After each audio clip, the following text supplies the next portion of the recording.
L'Assemblée va...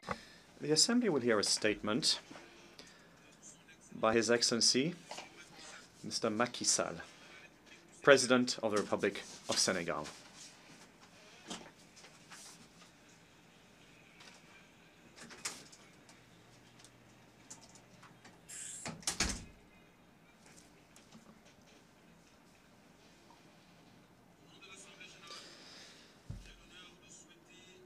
On behalf of the General Assembly, I have the honor to welcome to the United Nations His Excellency Mr. Macky Sall, President of the Republic of Senegal, and to invite him to address the Assembly.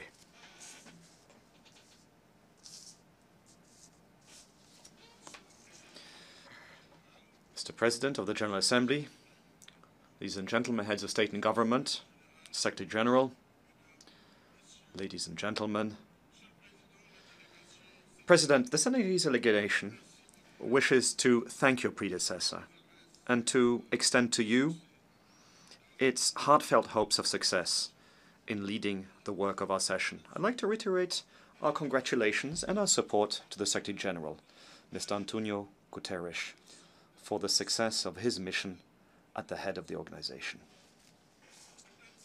The topic of the 72nd session commits us to focus on people, striving for peace and a decent life for all on a sustainable planet. Unfortunately, in these times of turbulence and uncertainty, the ideal of a better world for all comes up against the emergencies of a world of conflict and that conflict with itself. Security and humanitarian emergencies. Millions of individuals continue to suffer daily from the havoc of war, of terrorism, and of violence in all its many forms. Food emergencies.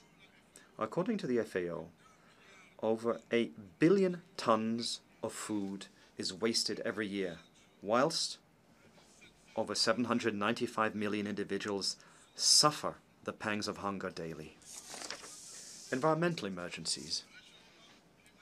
Global warming has reached unprecedented levels. Whilst agreed commitments to remedy the situation, including adequate green fund financing, have yet to materialize. Ethical and moral emergencies.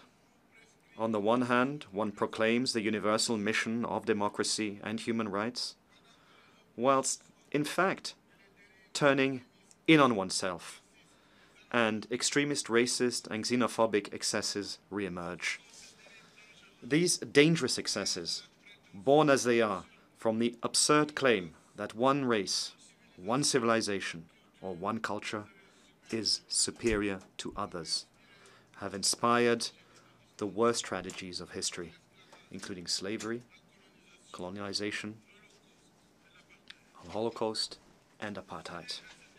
Yielding to these excesses is to renounce the founding values of the United Nations. It is to forget that the true challenges of the day lie elsewhere, such as the fight against the threat of terrorism. Senegal, and I state this again with force, firmly condemns terrorism, wherever it may strike. Nothing, and certainly not religion, can ever justify violent fanaticism. At the same time, we cannot accept Islam being equated with violence. We cannot accept having Muslims held responsible for violence which they themselves are victims of. All of us are concerned by the terrorist threat. We have, therefore, the responsibility to work together to seek agreed solutions against this scourge. This is the purpose of the Dakar International Forum on Peace and Security in Africa, whose fourth meeting will be held on the 13th and 14th of November 2017. Amongst its topics, this forum will focus on the doctrinal response of Islam vis-à-vis violent extremism. We wish to see an Africa of peace and non-security. An Africa which doesn't serve as a sanctuary for terrorists successfully fought and defeated elsewhere. This is why Senegal remains engaged in 7 peacekeeping operations, including MINUSMA, commends the efforts of the G5 Sahel and partner states in their fight against terrorism. I'd like to reiterate our support for the national peace and reconciliation process underway in the sisterly Republic of Mali. Process which takes place with respect for the territorial integrity of Mali and in keeping with Security Council Resolution 2374. In the Middle East, Senegal reiterates the Palestinian people's right to a viable state, living side by side and in peace with Israel, each within safe and internationally recognized borders.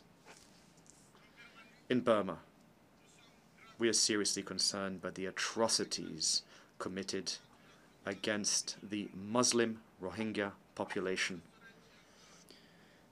Because the emotion of outrage is never selective, Senegal urges the international community to act, to put an end to this realist of human tragedies. Mr. President, ladies and gentlemen, in a world of interaction and interdependence, peace today, more so than in the past, is not merely the absence of war. Peace is also the preservation of the planet's resources, whose depletion exacerbates the risk of internal crises and international conflicts.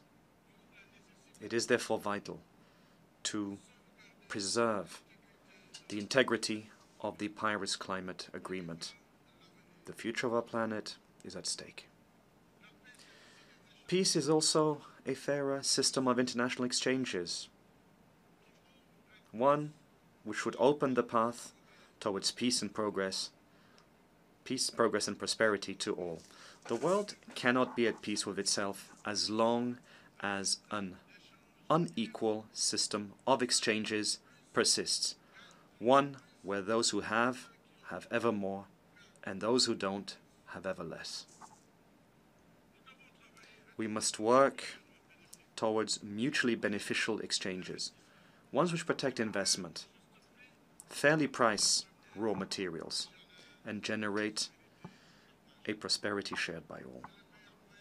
This is the best way to defeat poverty, the best way to sustain Africa's efforts to emerge and to restrain illegal migratory movements. As current chairman of NEPAD, I welcome the Africa Compact initiative launched by Germany within the framework of the G20 to stimulate investment throughout the continent. As part of this new momentum of developmental assistance by the partnership, Senegal is gratified to host 3 major events on the international community's agenda. We have first, from the 25th to the 27th of September, the 3rd Forum for Investment in Africa in cooperation with China and the World Bank. In January 2018, the International Conference on High-Quality Infrastructure, initiated by Japan. And on February 8, 2018, the Conference for Reconstituting the Global Partnership for Education's Fund to the tune of $3.1 billion over a 3-year period. By mobilizing these resources, we afford millions of children the opportunity to go to school and to fulfill their dream of living fulfilled lives. I'd like to thank France for co-sponsoring alongside Senegal this event. We invite all partner and beneficiary states to attend. Mr. President, ladies and gentlemen,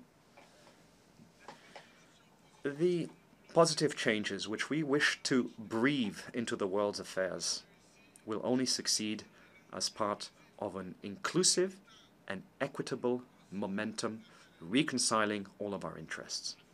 To this end, the time has come to afford Africa its deserved place within the Security Council.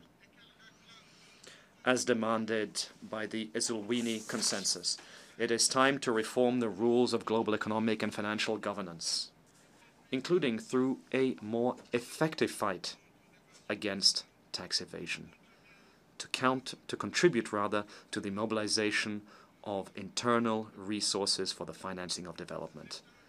It is time to no longer consider Africa as the continent of the future, one which should be satisfied by random and uncertain promises, designed, crafted, and interpreted by others in its stead. Africa wishes to be a stakeholder in a present, mindful of its interests and needs in terms of emergence, through reinvigorated and mutually beneficial partnerships. It is in this spirit that Senegal will continue to work with all friendly and partner states following the end of its term on the Security Council in a few weeks.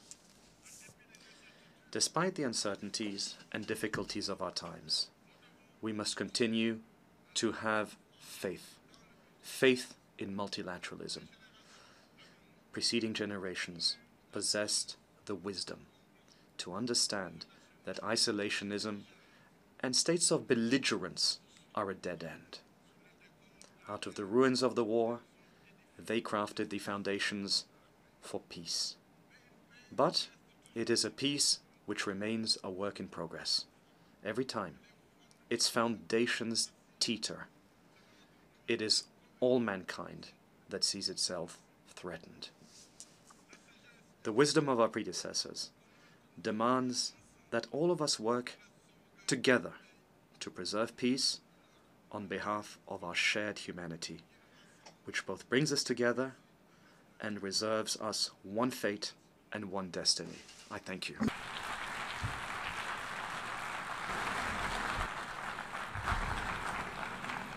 On behalf of the General Assembly, I wish to thank the President of the Republic of Senegal for the statement just made.